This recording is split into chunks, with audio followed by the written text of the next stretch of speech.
Barbara Waldman.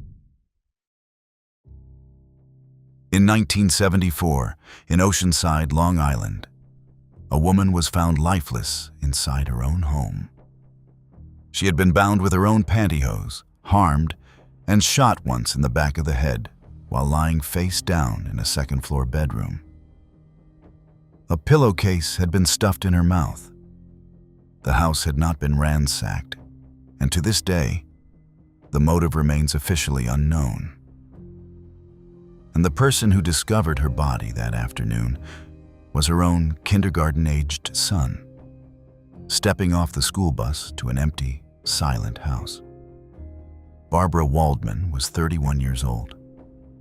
She was a New York University graduate, wife of dentist Dr. Gerald Waldman, and mother of 3 young children.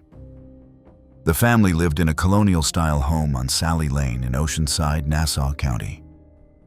Barbara was active in the Oceanside Cancer Society and was described by her daughter Marla as a beautiful person, a wonderful mother, and a friend. On the morning of January 11, 1974, an intruder entered the Waldman home.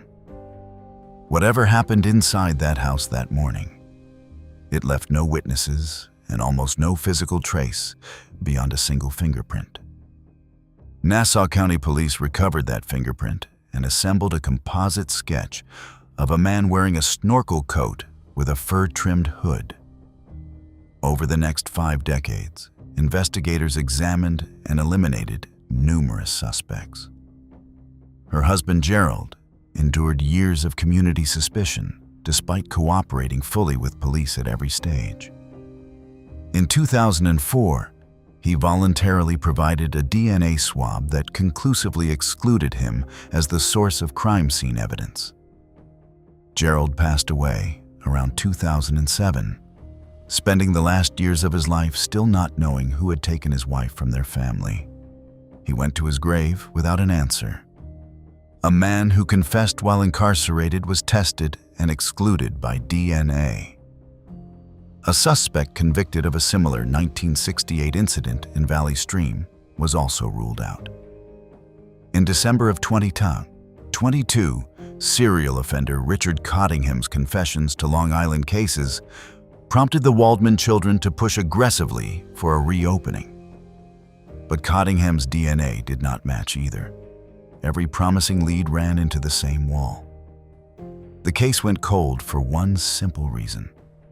DNA technology did not exist in 1974, and the actual perpetrator was never once considered a suspect. His name appeared nowhere in the original case files. He was invisible. So how did investigators finally put a name to the evidence after more than half a century of complete silence? In 2024, investigators partnered with Othram Inc., based in the Woodlands, Texas. Othram used forensic-grade genome sequencing to build a comprehensive DNA profile from preserved crime scene evidence that had been sitting in storage for half a century. The fact that the biological material survived that long is remarkable on its own. This profile was delivered to the FBI's forensic genetics genealogy team, which ran it against genealogical databases containing millions of entries. In August of 2024, a partial genetic match to a distant relative was identified. Investigators painstakingly traced the family tree backward, branch by branch, generation by generation, to isolate a single suspect. Remarkably, victim's daughter, Marla Waldman Kahn, conducted her own parallel investigation, reaching out to the suspect's family members independently and obtaining a photograph of the man wearing a coat with a fur-lined collar. It was virtually identical to the 1974 police sketch. The same style of coat described by witnesses more than 50 years earlier. The resemblance was striking. On March 11, 2026, Nassau County Police formally announced the case was solved. The man identified was Thomas Generazio, born February 1, 1947. He was a sanitation worker who lived approximately 3.7 miles from the Waldman home in Oceanside. He had 2 prior arrests, one for assault and one for possession of stolen property. But both predated DNA collection practices, so his profile was never entered into any law enforcement database. His name appeared nowhere in the thousands of pages of investigative records accumulated over 52 years. Generazio passed away from cancer in 2004 at age 57. Roughly 20 years before forensic science finally caught up with him. The case was closed with a classification of death of offender. No charges could ever be filed. The Waldman children finally had a name and a face. But they would never see the inside of a courtroom. While Waldman's case took 52 years to crack, the next one would involve 2 victims found at the same location, and a suspect who spent decades hiding behind a fake badge. Cheryl Henry and Garland Andrew Atkinson. On August 22, 1990, a young couple drove to a secluded cul-de-sac near the 1300 block of Enclave Parkway in West Harris County, Houston. It was an undeveloped stretch of road known locally as Lover's Lane. The area was surrounded by open land and darkness. Neither of them would make it home that night, and their names would go unanswered for 36 years. Cheryl Lynn Henry was 22 years old, a student at Stephen F. Austin State University, home in Houston for the summer. Garland Andrew Atkinson, 21, had recently moved to Houston from North Carolina and worked at Gold's Gym. The couple had been dating for approximately 2 weeks. That evening, Cheryl, her sister Shane, and Andy spent time at Bayou Mama's nightclub on Westheimer Road. Shane left around 10:45 that night. Cheryl and Andy then headed to the dead-end road alone. The following day, a security guard noticed Andy's white Honda Civic parked at the cul-de-sac and found Cheryl's purse inside the vehicle. In the nearby woods, officers discovered both victims. Andy was found tied to a tree with rope, his throat cut.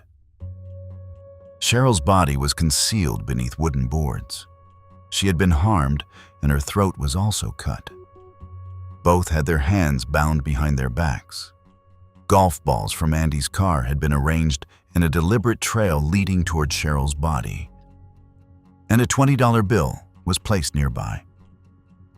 Investigators noted the unusual staging of the scene, suggesting a perpetrator who took his time, felt no urgency, and appeared to treat the entire act as something methodical. The golf ball trail in particular stood out. It was not random. It was placed with purpose, though the meaning behind it was never determined. What kind of person arranges a scene like that, walks away from it, and then vanishes for 3.5 decades without leaving a trace?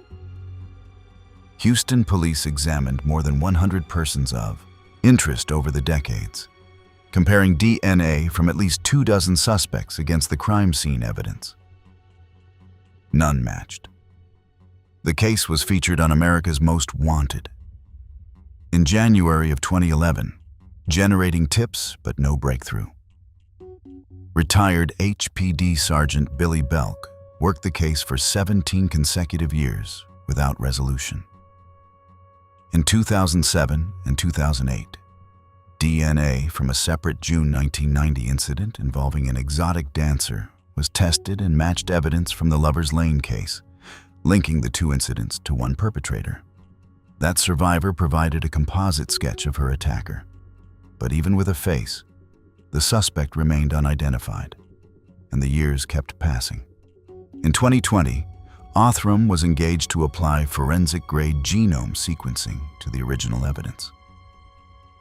The resulting profile was sent to the FBI's genetic genealogy team for lead generation.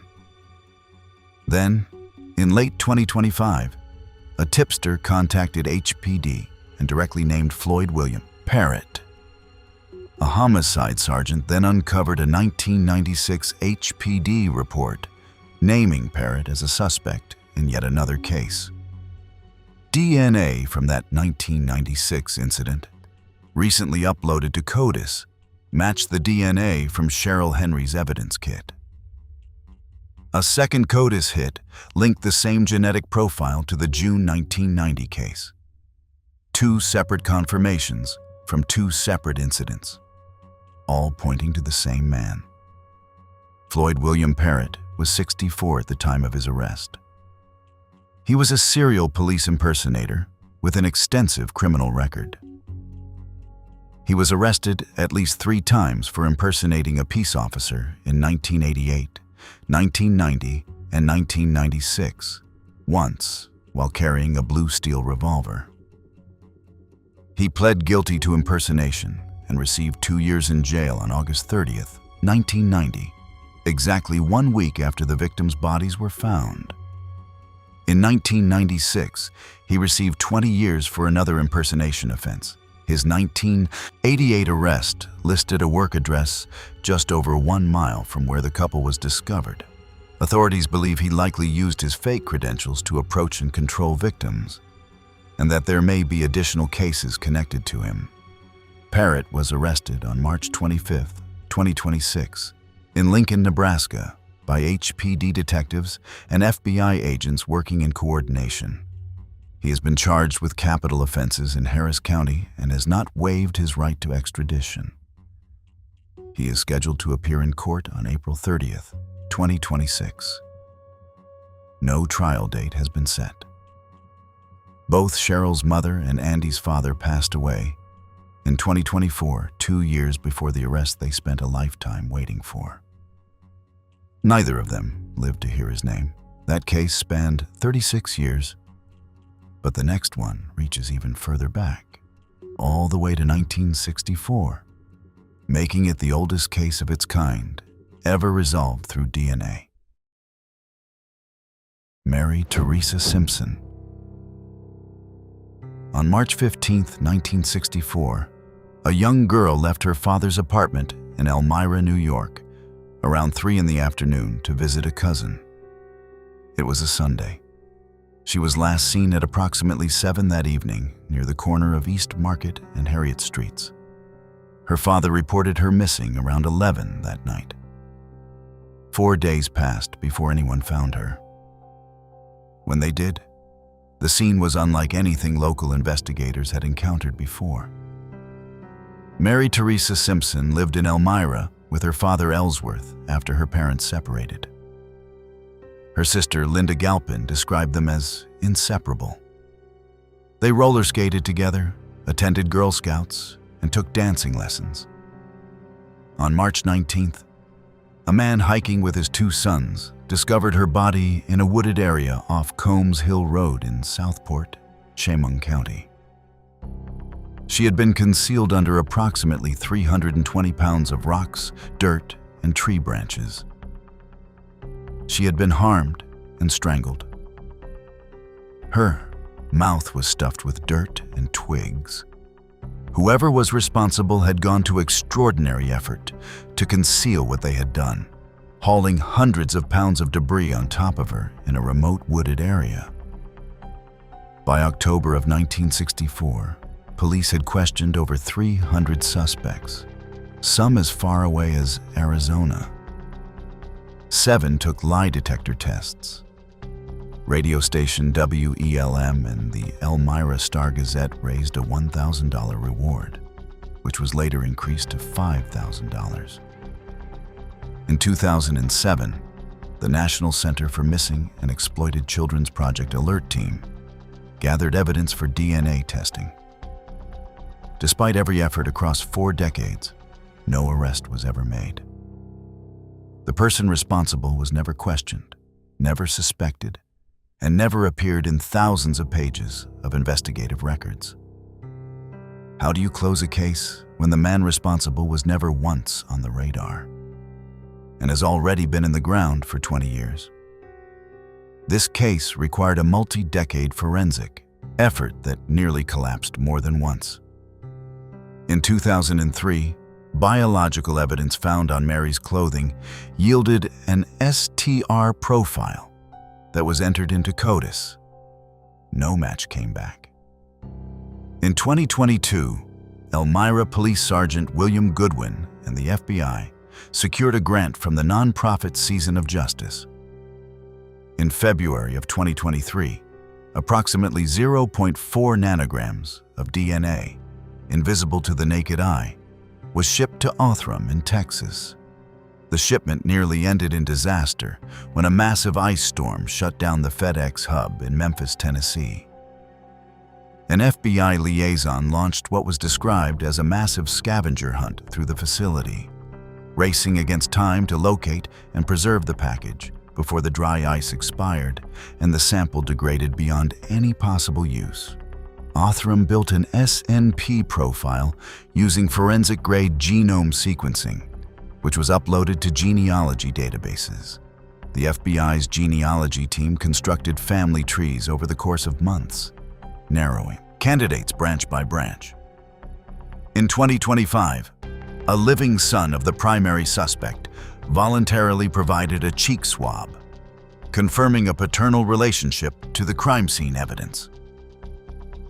In November of 2025, investigators obtained court authorization and exhumed the suspect's remains from the earth.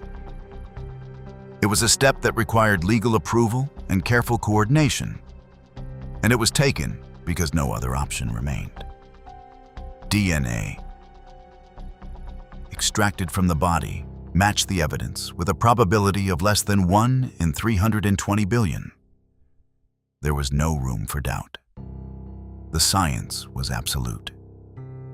The man identified was Alfred Raymond Murray Jr., born in 1931. He was a truck driver and Korean War veteran from Elmira, married with 3 children. Old news reports show he had been arrested for misconduct involving 2 young sisters during his teenage years. Police stated his record showed repeated criminal involvement spanning decades, all involving offenses against children. He was never once a suspect in the Simpson case.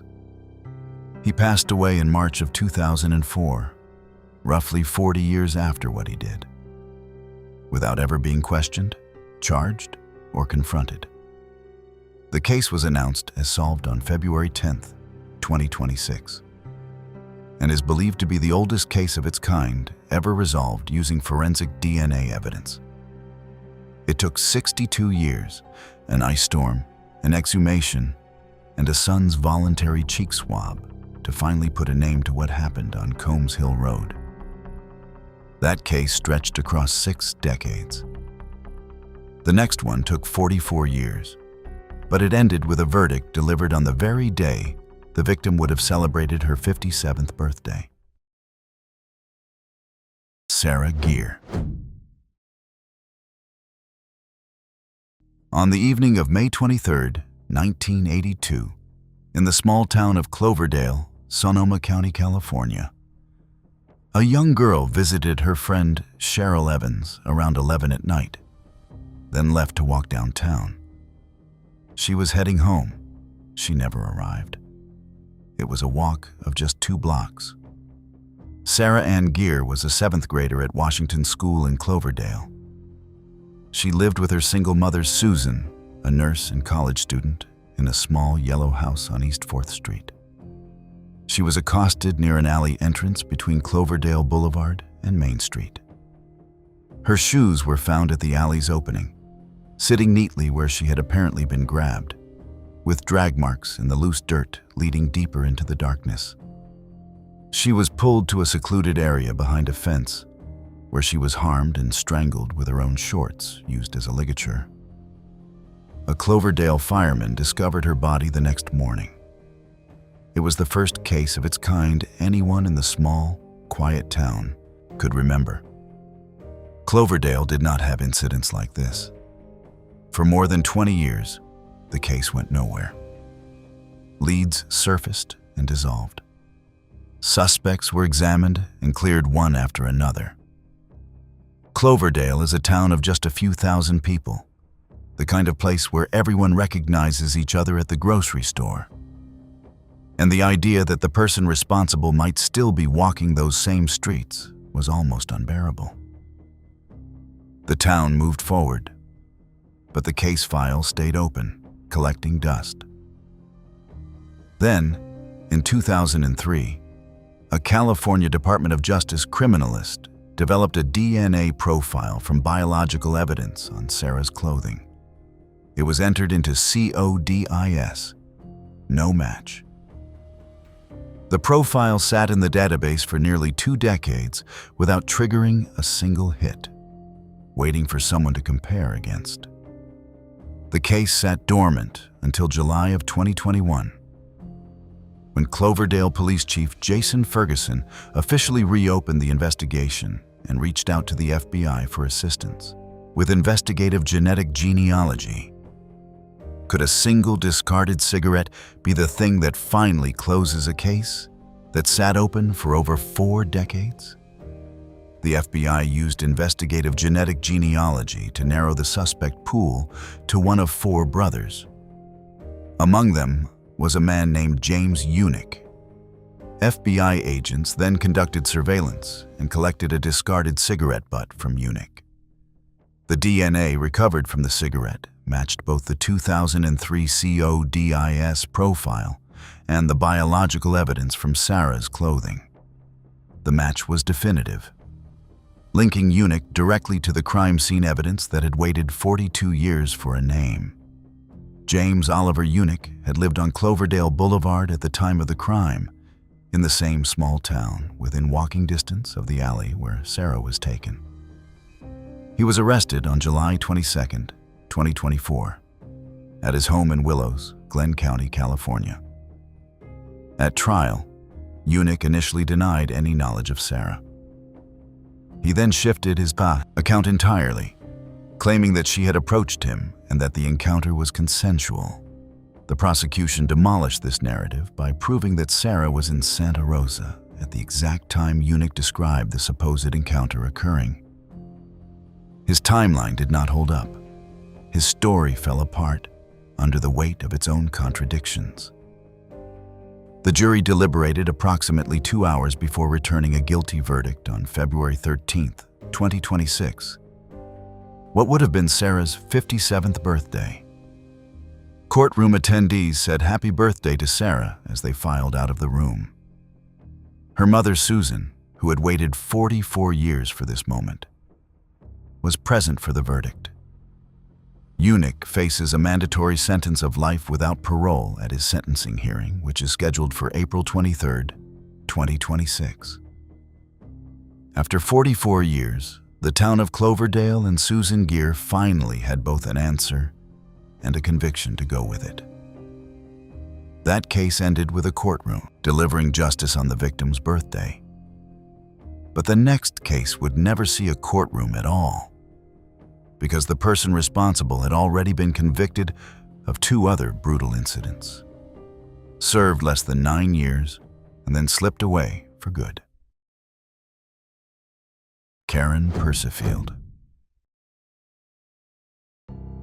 Karen Persifield was 25 years old, a young mother from Ohio whose life had already been marked by hardship. Her children had been placed in an orphanage after their father was imprisoned, and she was struggling to find her footing.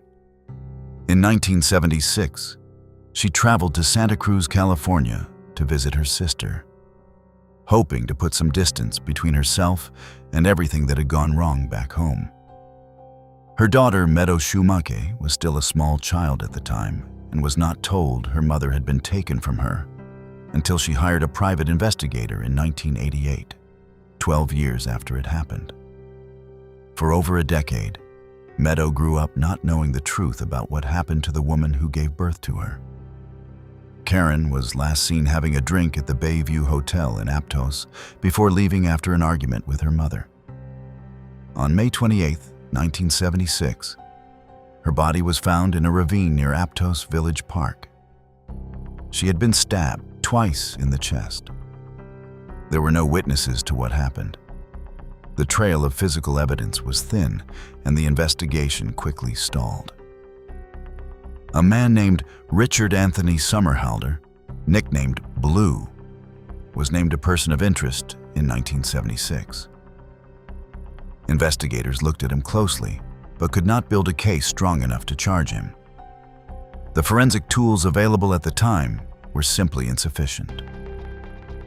What happened next makes this case particularly difficult to process.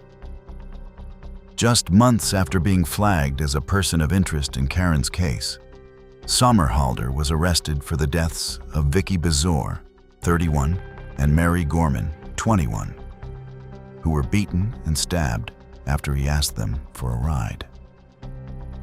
He was convicted on both counts and received 2 consecutive 5 years to life sentences.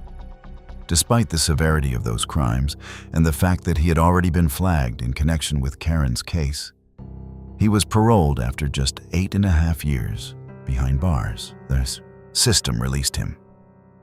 After his release, he relocated across the country to Bauxito, Oklahoma, where he lived quietly and without incident until passing away from cancer on May 12, 1994. He never served a single day for what he did to Karen Persifield. How do you confirm a suspect who has been gone for decades, whose body has already been buried, and whose DNA was never entered into any law enforcement database? In 2019, Santa Cruz County investigators developed a male DNA profile from the original evidence collected back in 1976. But Sommerhalder had been dead for 25 years at that point, and his genetic information existed in no law enforcement database anywhere in the country. The trail appeared to end at his grave. In the fall of 2023, the preserved evidence was submitted to Othram as a last resort. Their forensic genetic genealogy team traced the DNA through living relatives, constructing family trees that led directly back to Richard Anthony Sommerhalder.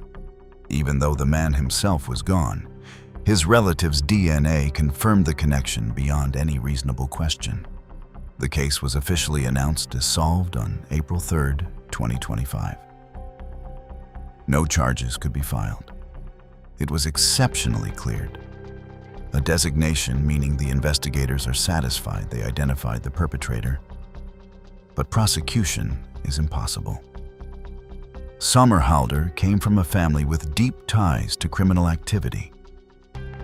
He was the half-brother of Johnny Lee Sommerhalder, the convicted triple offender and notorious Grim Reaper's motorcycle club leader who remains imprisoned to this day at Solano State Prison in California. The pattern of harm ran through the family like a thread. Meadow, now sober after years struggling with methamphetamine addiction, noted the bitter irony of the resolution. There is no headstone for her mother. The family does not even know where Karen's ashes are. But the man who took her life has a headstone with his name carved into it. That single detail sat with Meadow long after the official announcement was made. She finally had a name and confirmation of what she had long suspected.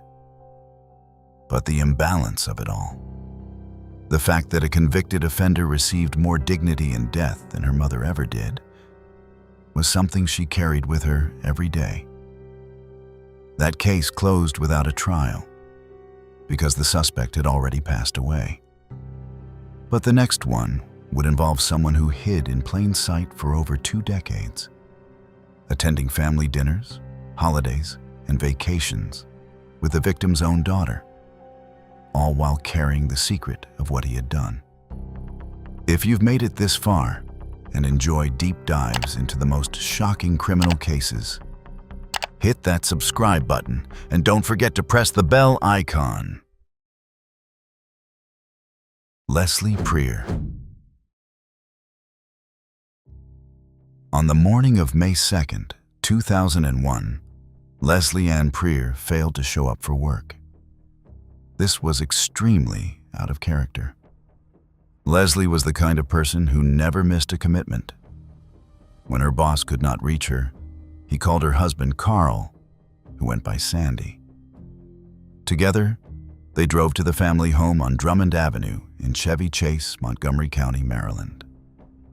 What they found inside was a scene of total devastation. The home was splattered with blood, furniture overturned, and a blood-soaked rug dragged across the foyer. Leslie's body was found upstairs in the master bathroom, face down, with numerous lacerations to the back of her head. She had been struck repeatedly and strangled. 3 DNA samples from an unknown male were found at the scene, including skin cells under her fingernails, indicating she fought back against her attacker with everything she had. Leslie was 49 years old. She was an advertising production worker and library volunteer. Born into a military family of 8 siblings, she studied journalism at the University of Florida, married Sandy in 1974, and had a daughter named Lauren in 1977. She was the kind of person who held her community together quietly. Her absence was felt immediately by everyone who knew her. Investigators initially focused on Sandy Prier. He failed a polygraph test, which cast a long shadow over him for the rest of his life. But DNA testing excluded him as the source of the evidence found at the scene. Despite being cleared forensically, Sandy lived the remainder of his years under a cloud of public suspicion. Neighbors whispered, relationships frayed. He passed away in 2017 without ever knowing who had taken his wife from him. What makes this case even more unsettling is what happened on January 30th, 2002. A neighbor submitted a tip to investigators naming Eugene Gligor, Lauren Prier's ex-boyfriend, as a possible suspect. There is no evidence this tip was ever followed up on or that Gligor was interviewed. For 22 years, that name sat buried in the case file. The answer was right there, written down in ink, on a piece of paper that someone had taken the time to submit. Nobody acted on it. Nobody followed up. Nobody interviewed Gligor. The tip simply collected dust, while the case remained classified as unsolved. Would a single water bottle at an airport be enough to close a case that had been open for more than 2 decades? In September of 2022, cold case detectives submitted evidence to Othram.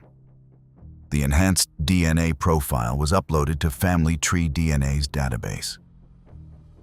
The highest match traced to a family line in Romania. In June of 2024, Detective Tara Augustin recognized the surname Gligor from the original case file. Gligor's DNA had never been collected despite prior arrests for weapons possession, driving under the influence, and theft. Detectives followed him to Washington Dulles International Airport on June 9, 2024, where customs officials assisted in the operation. Gligor drank from a water bottle and discarded it. Within a week, his DNA confirmed a match to the crime scene evidence. This was the first case solved using familial DNA in Montgomery County and Maryland state history. Eugene Teodor Gligor, of Romanian descent, had dated Lauren Prier during high school around 1998 and became close to the entire Prier family. He attended dinners, holidays, and family trips. After the breakup, he remained in Lauren's social circle. Weeks after Leslie's passing, Gligor offered Lauren condolences at a restaurant in Washington, speaking as if nothing had happened. He skipped the funeral entirely, instead taking a sudden road trip to Portland, Oregon. Gligor was arrested on June 18, 2024. He pled guilty to second-degree charges on May 7, 2025. On August 28, 2025, he was sentenced to 30 years with all but 22 years suspended, plus 5 years of supervised probation. He is currently incarcerated at the Maryland Correctional Training Center in Hagerstown. Lauren called him a wolf in sheep's clothing. For over 2 decades, he attended gatherings and looked her family in the eye, carrying the weight of what he had done without showing a single crack. That case involved someone who never left the victim's orbit. But the next one would involve a suspect who carried a real badge and a real gun, and whose double life would take 35 years to unravel. Beverly Wyville. On the morning of September 18, 1989, Beverly Ann Wyville dropped her son off at school around 8:15 in the morning. She then drove to nearby Griffin Park in Canton Township, Michigan, to rest. Beverly was 30 years old and going through divorce proceedings. She had limited options and occasionally slept in her car when she had nowhere else to stay. That morning, she pulled into the park, reclined her seat, and closed her eyes. The park was quiet. The morning was still early. She had no reason to believe anyone was watching. She never left that park alive. At approximately 9:40 that morning, a passing motorist discovered Beverly on the side of Gottfredson Road near Ford Road in Superior Township, Washtenaw County, roughly 10 minutes from Canton. She had been taken from Griffin Park, harmed, and shot with a .45 caliber pistol. Her car was found still running at the park with the driver's door open, keys in the ignition, and her purse and shoes still inside. A witness reported hearing a gunshot and seeing a blue vehicle resembling a Chrysler New Yorker speeding away from the area. Beverly's son, Dale Swanson, was 12 at the time. He lost his mother on an ordinary Tuesday morning while he sat in a classroom less than 10 miles away. The case generated leads early on, but none of them held. A forensic kit was collected in 1989, but produced no database matches.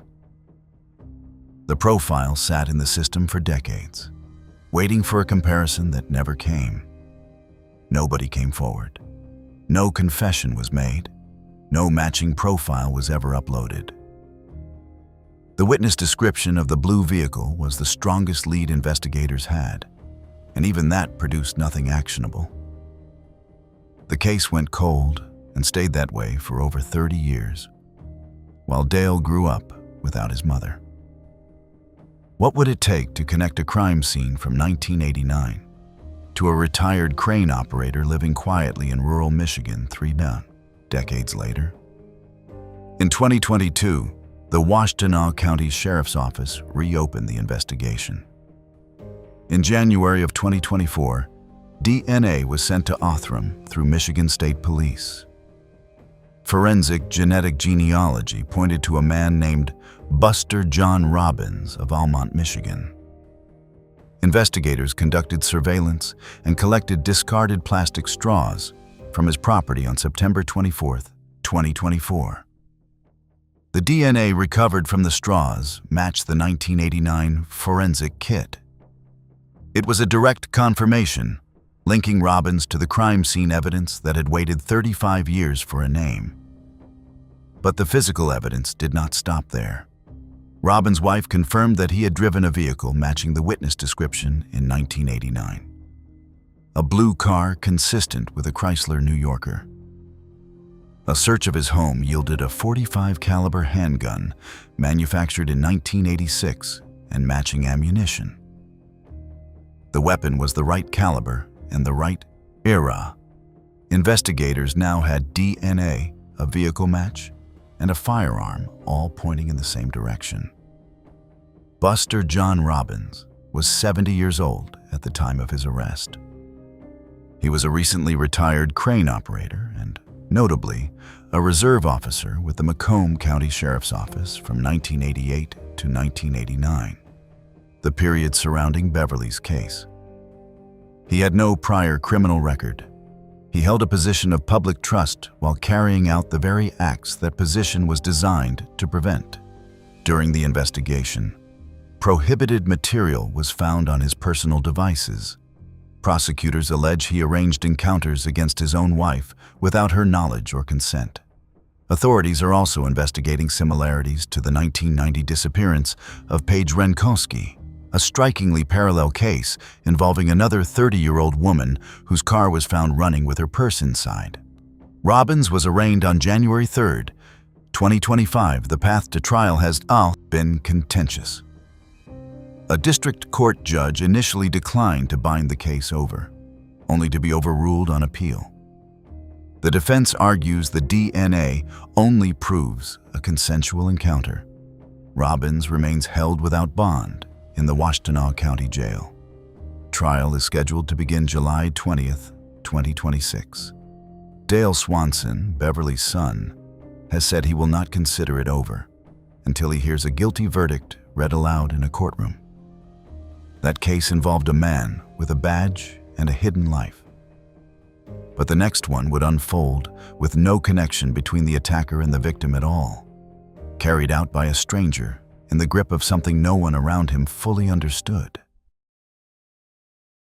Mary Hudson and James Hudson. On September 6, 1997, an intruder entered a home on Rock Springs Road in Kingsport, Sullivan County, Tennessee. Inside were Mary Lou Hudson, her 17-year-old son James, and her 15-year-old daughter Emily. By the time it was over, James had been stabbed approximately 24 times across his body. He did not survive. Mary was harmed during the incident. Emily was present in the home. The crime was classified as a burglary, a personal violation, and a homicide. James Hudson was a student at Sullivan South High School. He was 17 years old, still in the early chapters of his life, and he was taken from his family and bound inside their own home on an otherwise ordinary September evening in a quiet part of East Tennessee. The Hudson home on Rock Springs Road was not the kind of place where something like this was supposed to happen. Kingsport is a small city, and the neighborhood felt safe. Mary survived the physical injuries of that night, but she passed away approximately 1 year later without ever seeing the person responsible identified. She never received an answer. She carried the weight of that night for the rest of her life and received no resolution before it ended. Investigators developed a DNA profile from the crime scene and entered it into CODIS. No match came back. For years, a man named Jonathan Lynn Slemp was considered a person of interest, given his convictions for 2 other area stabbings, one in 2010 and another in 2011. The pattern of violent behavior seemed to fit the profile of whoever had entered the Hudson home. Investigators spent considerable time and resources pursuing that lead. But DNA testing ultimately excluded Slemp. The real perpetrator, it turned out, had been arrested for burglary shortly after 1997. But under Tennessee law at that time, he was not required to provide a DNA sample. His profile never entered any database. He walked through the criminal justice system, was processed and released, all without leaving a single genetic trace that could have connected him to what happened on Rock Springs Road. What happens when the person responsible passes through the justice system and the law itself prevents investigators from collecting the one piece of evidence that would have solved everything? In May of 2023, evidence was submitted to Othram, which built a comprehensive profile using forensic-grade genome sequencing. This was the first suspect ever identified using forensic genetic genealogy by the Tennessee Bureau of Investigation. The genealogy search identified George Scott Robinson, born March 22, 1964, of Kingsport. Robinson had been living in the same city as the Hudson family for the entire 27 years since the crime. He never left. A direct DNA sample from Robinson confirmed the match. There was no ambiguity. The man who ended James Hudson's life has been within miles of the crime scene for nearly 3 decades. On November 20th, 2024, a Sullivan County grand jury returned 3 counts of first-degree charges against Robinson, covering premeditated conduct, felony conduct during burglary, and felony conduct during the personal violation. The underlying charges for the burglary and the violation of Mary could not be filed due to expired statutes of limitations. Only the charges connected to James's death remained prosecutable. When Sullivan County deputies went to arrest Robinson at his Kingsport apartment, he barricaded himself inside and turned a firearm on himself. He was hospitalized in critical condition. Conflicting reports exist about the outcome. One source indicates he did not survive. Most report him as hospitalized but alive. No trial has been held, and the legal proceedings remain in limbo. TBI Director David Rausch has since cited this case repeatedly in his public advocacy for mandatory DNA collection from all felony arrestees in Tennessee, arguing that if the law had required a sample back in 1997 when Robinson was arrested for burglary, James Hudson's family would have had their answers decades earlier. Instead, they waited 27 years for a name that was sitting in a courthouse record the entire time. That case ended before it could reach a courtroom.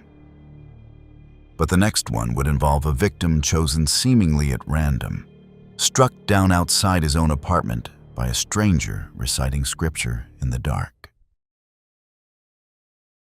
Herman Wilder. On the night of May 25, 2001, deputies in Lumpkin County, Georgia, responded to reports of a disturbance at the Golden Hills Apartments on Wimpy Mill Road in Dahlonega. When they arrived, they found Herman Wilder outside his residence. He had been beaten with a wooden stake. He suffered severe wounds to the head and chest. He did not survive. Herman Wilder was 56 years old. He was a quiet, modest man who had grown up in poverty in Dawsonville. He lived alone at the apartment complex. He was known for reading history books and the Bible, smoking cigarettes, drinking coffee, and gifting chocolate cherries to neighbors every Christmas. He did not have enemies. He did not have conflicts with anyone. He was the kind of person who kept to himself, bothered no one, and expected nothing in return. And yet, someone walked up to his front door and ended his life with a piece of wood.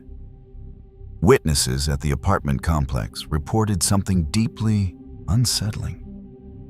The attacker was shouting Bible verses during the assault.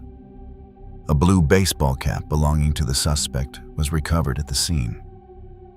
Investigators later speculated that the perpetrator may have fixated on the apartment unit number, which was believed to be 666, a number associated with dark religious symbolism. Whether that was truly the unit number or not, the theory pointed towards someone acting on delusion rather than any rational motive. There was no robbery. There was no prior connection. There was no reason for Herman Wilder to have been targeted. How do you find a stranger who showed up once, carried out an act that made no rational sense, and then disappeared into the Georgia night? Shortly after the incident, a man with mental health challenges was arrested. He confessed and was indicted. But the assistant district attorney, Jeff Langley, determined the confession was not credible. The man had simply repeated information he was fed during questioning. He could not provide any convincing details about the night in question, could not describe the scene accurately, and showed no independent knowledge of what had happened. His DNA did not match the crime scene evidence. Charges were dropped on March 1st, 2002. The real perpetrator's DNA profile was uploaded to CODIS, but produced no hit. Incidents like this are exceptionally rare in Lumpkin County, a rural community in the North Georgia mountains.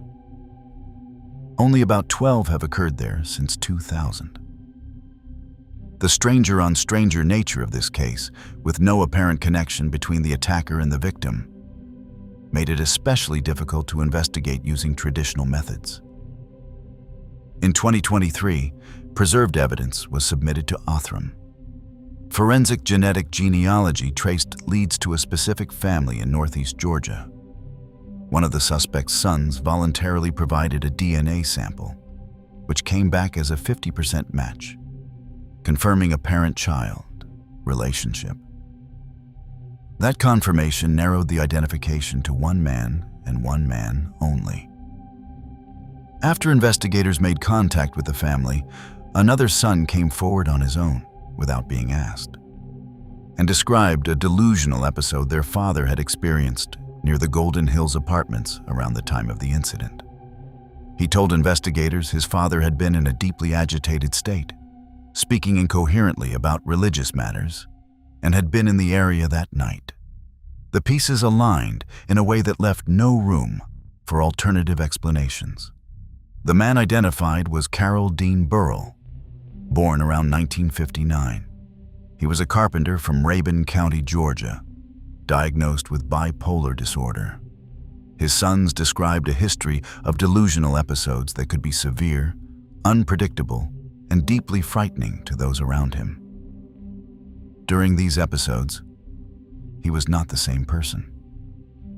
He could become fixated on religious themes and lose contact with reality entirely. Burrell passed away of natural causes on January 11, 2020, at age 60, 5 years before being identified. The case was exceptionally cleared in November of 2025. No charges could be filed. Sheriff Stacy Gerard met with Wilder's family personally to present the findings and told them he was sorry it took this long. Herman Wilder was a man who gave away chocolate cherries at Christmas. He deserved better than 24 years of silence. That case was driven by delusion, not motive. But the final case on this list would involve something far more calculated. A family member who walked into a home in broad daylight, carried out a deliberate act, and then moved 1,000 miles away to start fresh. Rosario Prestigiacomo. On February 10, 2009, at approximately 2:15 in the afternoon, a neighbor at 2031 Green Avenue in the Ridgewood neighborhood of Queens, New York City, heard a disturbance coming from inside a nearby residence. The neighbor called 911. Officers from the 104th Precinct gained entry through a window and found the occupant lying face down in a pool of blood. Rosario Prestigiacomo was 64 years old. He was an Italian-American landlord and property owner. Neighbors described him as quiet, a man known for planting tomatoes in his yard and keeping to himself. He had been stabbed 16 times in the face, neck, torso, and extremities, with wounds penetrating his lung, esophagus, and abdomen. He had also suffered blunt force injuries. A bloody shovel was found next to his body. The medical examiner identified 2 DNA profiles in the blood evidence, one from the victim and one from an unknown male who had apparently been injured during the encounter. DNA was also recovered from under Prestigiacomo's fingernails, indicating he fought back. The unknown male profile was entered into CODIS and every state and local database available. No match came back. The case stalled almost immediately. There were no witnesses who saw anyone enter or leave the residence. The neighborhood had no surveillance footage that captured the suspect. Ridgewood is a densely packed residential area where homes sit close together, and yet no one saw a thing. Whoever did this walked into the home in broad daylight in the middle of the afternoon, carried out a prolonged and deliberate act, and then vanished from Ridgewood without leaving behind a single identifiable trace beyond his own blood. For 13 years, the case sat untouched in the cold case files of the NYPD. Could a discarded fork at a Florida restaurant be the thing that finally connects a nephew to his uncle's last afternoon? Alive? In March of 2022, the Queens District Attorney's Office and the NYPD Cold Case Squad engaged Othram. By June of 2022, a comprehensive genealogical profile was generated from the crime scene evidence. NYPD forensic genealogist Linda Doyle spent 18 months building a family tree, tracing connections across states and generations. In December of 2023, she identified a lead that pointed to Anthony Scalisi, the victim's nephew by marriage. Scalisi was the son of Prestigiacomo's ex-wife's brother. The connection was familial but indirect. The kind of relationship that would never surface in a standard investigation without genetic genealogy. In January and February of 2024, NYPD detectives and Boynton Beach Police in Florida conducted surveillance on Scalisi, who had been living in the Sunshine State for 15 years since the incident. On February 17, 2024, detectives collected a fork Scalisi had, used and discarded at a restaurant. DNA recovered from the fork matched both the crime scene blood and the DNA found under Prestigiacomo's fingernails. The match was definitive on both counts. This was the first time forensic genetic genealogy was used to identify and arrest a suspect in a case of this kind in New York City. Anthony Scalisi was 41 at the time of his arrest. He had left New York shortly after the incident and built a quiet life in Boynton Beach, Florida, putting over 1,000 miles between himself and Green Avenue. He lived there for 15 years without incident, without suspicion, and without anyone connecting him to what happened in Ridgewood. He was arrested on May 14, 2024, by United States Marshals and extradited to New York. On May 30, 2024, he was indicted for second-degree charges and arraigned before Justice Kenneth Holder, who ordered him remanded to Rikers Island without bail. His attorney entered a not guilty plea. The motive has not been publicly disclosed. As of March 2026, no trial, plea agreement, or sentencing has been reported. The case appears to remain in pre-trial proceedings. If convicted, Scalisi faces 25 years to life. A fork at a restaurant, a water bottle at an airport, a cigarette on a sidewalk, plastic straws from a trash can, the remains of a man pulled from the earth 62 years after his crime. These are the threads that connected the past to the present. 10 cases, 10 families, decades of silence, and in every single one, the evidence outlasted the person who left it behind. This was all from our side today. Thanks for watching. Click here to check out another video.